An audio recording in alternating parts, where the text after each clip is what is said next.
Gangapur city में इस समय मौजूद हैं भरतपुर रेंज आईजी गौरव श्रीवास्तव। सर, गंगापुर सिटी में ट्रैफिक व्यवस्था की बात करें तो गंगापुर सिटी में ट्रैफिक कर्मी नहीं के बराबर टोटल 6 या 7 लोग हैं, जबकि सवाई माधोपुर डिस्ट्रिक्ट हेडक्वार्टर से ज़्यादा ट्रैफिक की समस्या गंगापुर में है। तो कई वर्षों से यहाँ ट्रैफिक कर्मी नहीं लगाए जा रहे हैं। कई बार हमें जब जानकारी मिली उच्च अधिकारियों से हमने वार्ता की तो इनके द्वारा कहा गया कि लिखित में भेजा गया, लेकिन कहीं ना कहीं ऊपर से अधिकारियों के द्वारा ट्रैफिक कर्मी नहीं लगाया जाए। सर, ये दिन प्रतिदिन समस्याएं बढ़ती जा रही है और आए दिन एक्सीडेंट और वगैरह वगैरह आप जानते हैं सभी समस्याएं पैदा होती है। देखिए, कस्बे के अंदर जो ट्रैफिक पुलिस कर्मियों का काम है वो ट्रैफिक मैनेजमेंट का है, ठीक है ना। और ट्रैफिक मैनेजमेंट के अंदर केवल ट्रैफिक पुलिस कर्मियों से व्यवस्था नहीं सुधरती।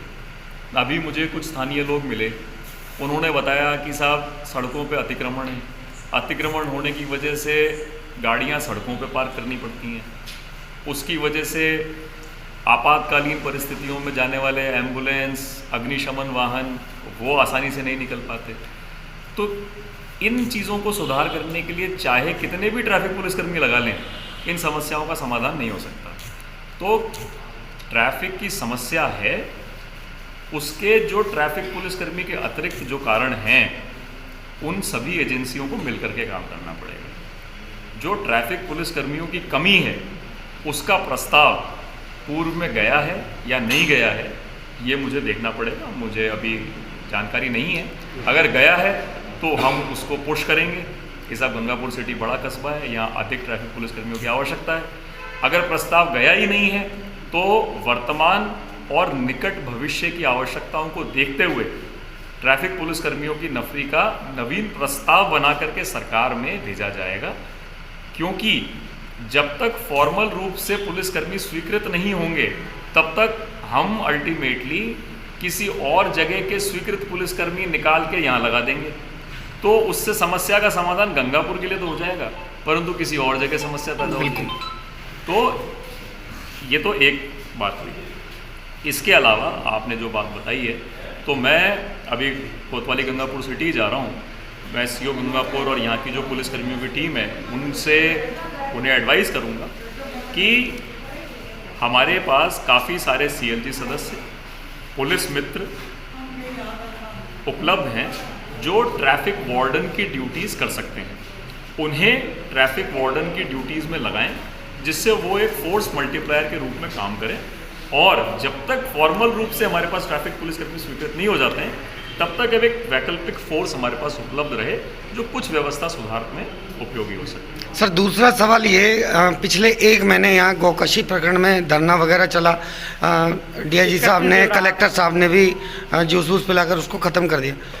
उसमें सर अब तक क्या प्रोग्रेस हो पाई है गौकशी प्रकरण को लेकर? प्रोग्रेस तो आप आईओ से पूछिएगा। नहीं सर, आईओ साहब से बात करते हैं। आईओ नहीं जी, तो प्रोसेस तो चल रही है ऊपर, लेकिन सर कब तक हो पाएगी? क्या प्रोग्रेस? नहीं, जो भी दोषी हैं उनके खिलाफ, उनके खिलाफ कार्रवाई होगी। और सर पिछले 3 घंटों से आप मीटिंग ले रहे हैं सभी एसएचओज की। गंगापुर में आने वाले दिनों में क्या पुलिस की ओर से बेस्ट किया जाएगा? देखिए, वर्ष 2023 के लिए पुलिस मुख्यालय द्वारा कुछ प्राथमिकताएं निर्धारित की गई हैं। उन प्राथमिकताओं के साथ अलाइन होते हुए इस क्षेत्र विशेष में उनका कैसे अच्छे से इम्प्लीमेंटेशन करना है, ये हमारी योजना है। आज हमने मीटिंग के दौरान जो कई पुराने केसेस जो लंबे समय से पेंडिंग थे उनका कैसे शीघ्र निस्तारण कर सकते हैं उन पर डिटेल में चर्चा करी है। क्राइम प्रिवेंशन, क्राइम डिटेक्शन, कानून व्यवस्था की स्थिति बनाए रखना, विवाद उत्पन्न ना हो, उत्पन्न हो जाए तो उसका अतिशीघ्र और शांतिपूर्ण समाधान हो, इस पर विस्तृत रूप से निर्देश यहाँ के अधिकारियों को दिए गए हैं। अभी मैं कोतवाली गंगापुर में जाकर के एक संपर्क सभा भी लूँगा। वहाँ पे जो हमारे कांस्टेबल से लेकर के एसएचओ तक जो सभी पुलिसकर्मी हैं वो उपस्थित रहेंगे। उनसे फीडबैक भी लूँगा कि उनका अनुभव इस क्षेत्र में काम करने का क्या रहा है और क्या कठिनाइयाँ वो अनुभव करते हैं, क्या उनकी अपेक्षाएं हैं, क्या उनके सुझाव हैं। जिससे उनके एक अनुभव को, उनके एक्सपीरियंसेस को अपनी कार्य योजना में शामिल करते हुए हम श्रेष्ठ रिजल्ट प्राप्त कर सकें। सर, एक यदि नशे के कारोबार की बात करें तो पूर्व में यहाँ के अधिकारियों के द्वारा बड़ी बड़ी कार्रवाइयाँ की जा चुकी है, लेकिन अब भी नशे पर लगाम नहीं लग पा रही है। आप सूचनाएं दीजिए।